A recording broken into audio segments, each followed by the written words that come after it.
The श्रेष्ठ Bharat show में आप सभी का स्वागत है। नमस्कार, आपके साथ मैं हूं गुलविश। इस शो में आप रोज देखते हैं देश और दुनिया की ताजा तरीन खबरें। तो श्रेष्ठ भारत प्लेटफॉर्म पर तेज रफ्तार से शुरू करते हैं द श्रेष्ठ भारत शो। दिल्ली के सीएम अरविंद केजरीवाल की गिरफ्तारी के बाद आम आदमी पार्टी ने दिल्ली में जोरदार प्रदर्शन किया। दिल्ली में ईडी दफ्तर के पास धारा 144 लगाई गई है। इसके बावजूद आम आदमी पार्टी के कार्यकर्ता पहुंच गए और प्रदर्शन किया। दिल्ली के आईटीओ पर आम आदमी पार्टी के कार्यकर्ता पहुंच गए। हंगामे के चलते आम आदमी पार्टी के कई बड़े नेताओं को हिरासत में लिया गया। आतिशी, सौरभ भारद्वाज और गोपाल राय को दिल्ली पुलिस ने हिरासत में ले लिया है। दिल्ली में बीजेपी दफ्तर के बाहर भी आम आदमी पार्टी के कार्यकर्ता जुटे और नारेबाजी की। दिल्ली पुलिस ने आम आदमी पार्टी के प्रदर्शन से निपटने के लिए कड़े इंतजाम किए हैं। आईटीओ पर मल्टी लेयर बैरिकेडिंग की गई है। सैकड़ों आप कार्यकर्ताओं को हिरासत में लिया गया है। दिल्ली के अलावा आम आदमी पार्टी ने अहमदाबाद, जम्मू और चेन्नई समेत कई शहरों में प्रदर्शन किया है। आम आदमी पार्टी कह रही है कि मुख्यमंत्री बेकसूर हैं। आप नेताओं का कहना है कि चुनाव में हार के डर से बीजेपी बौखला गई है। अरविंद केजरीवाल जी के घर वालों को हाउस अरेस्ट किया हुआ है। अरविंद केजरीवाल जी की माताजी एक दिन पहले अस्पताल से आई हैं। बेटे को अरेस्ट कर लिया। घर वालों को किसी से मिलने नहीं दिया जा रहा। शांतिपूर्ण प्रोटेस्ट रोका जा रहा है। आईटीओ पे हम जा नहीं सकते हैं। 1 मिनट आईटीओ पे आते हुए हुआ और उठा के पुलिस वाले हमको फेंक रहे हैं। पूरी तानाशाही है। सिर्फ और सिर्फ लोकसभा चुनाव जीतने के लिए ये तानाशाही की जा रही है। लोग जहाँ पे भी होंगे वहाँ पे प्रोटेस्ट करेंगे। ये प्रोटेस्ट रुकेगा नहीं। कभी भी दमन करने से क्रांति नहीं रुकी है। जितना भी प्रधानमंत्री दमन करेंगे क्रांति और बढ़ेगी। आज हम सब ने देखा कि किस तरह से लोकतंत्र की हत्या करने का प्रयास हुआ है। लोकसभा की चुनाव के घोषणा के बाद अरविंद केजरीवाल, जो दिल्ली के एक लोकप्रिय मुख्यमंत्री हैं, विपक्ष के एक प्रमुख नेता हैं, उनको फर्जी आरोप में गिरफ्तार कर लिया गया है। 2 साल से ये जांच चल रही है, लेकिन 2 साल की जांच में 1 पैसा भी ना सीबीआई को मिला है ना ईडी को मिला है। लेकिन जैसे ही चुनाव की घोषणा होती है तो अरविंद केजरीवाल जी को गिरफ्तार कर लिया जाता है। क्यों? इसलिए किया जाता है क्योंकि प्रधानमंत्री नरेंद्र मोदी जी को पता है कि अगर कोई एक नेता उनको चैलेंज करने वाला है तो उस नेता का नाम अरविंद केजरीवाल है। आज भारतीय जनता पार्टी लोकतंत्र की हत्या कर रही है। 2 विपक्ष के मुख्यमंत्रियों को गिरफ्तार किया, एक पार्टी का बैंक अकाउंट फ्रीज कर दिया। क्या इस तरह से भारतीय जनता पार्टी चुनाव जीतना चाहती है?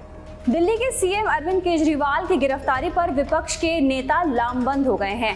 विपक्ष के नेताओं ने केजरीवाल के समर्थन में बयान दिए हैं। ऐसे में जब लोकसभा चुनाव एकदम सर पर हैं, तारीखों का भी ऐलान हो चुका है, ऐसे में केजरीवाल के खिलाफ ईडी के एक्शन पर विपक्ष के नेताओं ने सवाल खड़े कर दिए हैं।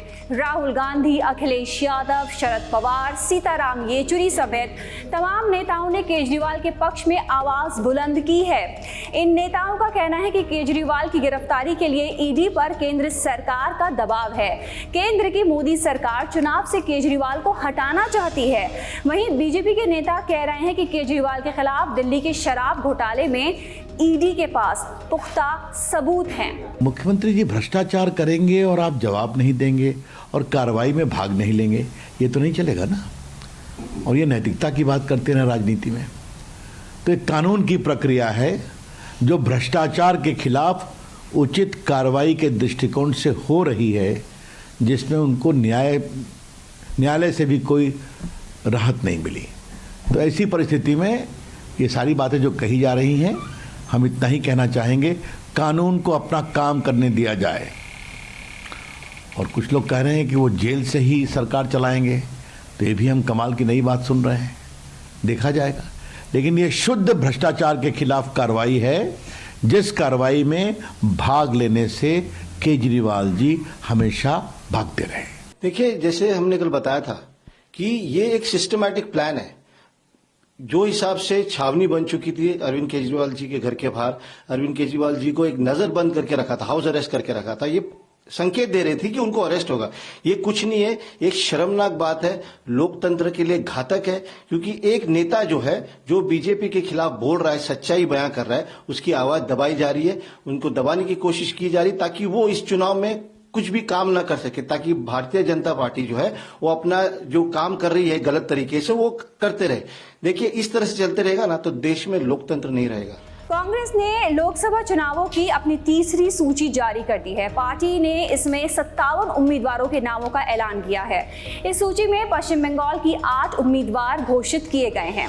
कांग्रेस ने पश्चिम बंगाल के बहरामपुर से फिर अधीर रंजन चौधरी को उम्मीदवार बनाया है, जहां उनका मुकाबला पूर्व क्रिकेटर टीएमसी के यूसुफ पठान और बीजेपी उम्मीदवार से होगा। कांग्रेस ने पश्चिम बंगाल की कुल 8 सीटों के लिए उम्मीदवार तय किए हैं। इनमें रानीगंज, मालदा उत्तर, मालदा दक्षिण, जंगीपुर, बहरामपुर, कोलकाता उत्तर, पुरुलिया, बीरभूम लोकसभा की सीटें शामिल हैं। पश्चिम बंगाल में लोकसभा की 42 सीटें हैं। 2019 में राज्य में टीएमसी को 22 सीटों पर जीत मिली थी, जबकि 18 सीटें बीजेपी के खाते में गई थीं। कांग्रेस को सिर्फ 2 सीटों पर जीत मिली थी। 2014 के चुनाव में कांग्रेस ने पश्चिम बंगाल में 4 सीटें जीती थी। प्रधानमंत्री नरेंद्र मोदी 2 दिन के दौरे पर पड़ोसी देश भूटान पहुंच गए हैं। पीएम मोदी का भूटान दौरा एक दिन देरी से शुरू हुआ है। पहले उन्हें 21 मार्च को भूटान जाना था, लेकिन मौसम खराब होने के चलते इसमें 1 दिन की देरी हुई। भूटान की राजधानी थिम्फू में पीएम मोदी का भव्य स्वागत किया गया। एयरपोर्ट पर भूटान के प्रधानमंत्री शेरिंग तोब्गे ने पीएम मोदी का स्वागत किया। पीएम मोदी को एयरपोर्ट पर गार्ड ऑफ ऑनर दिया गया। पीएम मोदी के स्वागत में कई सांस्कृतिक कार्यक्रम आयोजित किए गए, जिनमें बड़ी संख्या में बच्चे नजर आए। सड़क किनारे खड़े लोगों ने पीएम मोदी का अभिवादन किया। भूटान दौरे पर पीएम मोदी भूटान के नरेश जिग्मे खेसर, नामग्याल वांगचुक और प्रधानमंत्री शेरिंग तोब्गे से मुलाकात करेंगे। फरवरी 2024 में भूटान के पीएम बने शेरिंग तोब्गे ने इस महीने ही शुरुआत में ही भारत का दौरा किया था। साथ ही भूटान नरेश जिग्मे खेसर, नामग्याल वांगचुक ने भी बीते दिनों भारत का दौरा किया था। उस वक्त भूटान नरेश ने पीएम मोदी को भूटान आने का न्योता दिया था। प्रधानमंत्री मोदी के दौरे में भारत और भूटान के बीच कई द्विपक्षीय समझौते होने वाले हैं।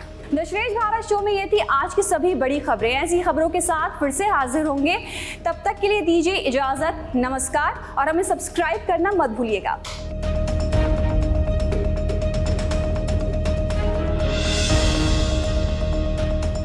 श्रेष्ठ भारत पर खबरों से जुड़े रहने के लिए चैनल को सब्सक्राइब करें, बेल आइकन दबाएं और देखते रहें श्रेष्ठ भारत।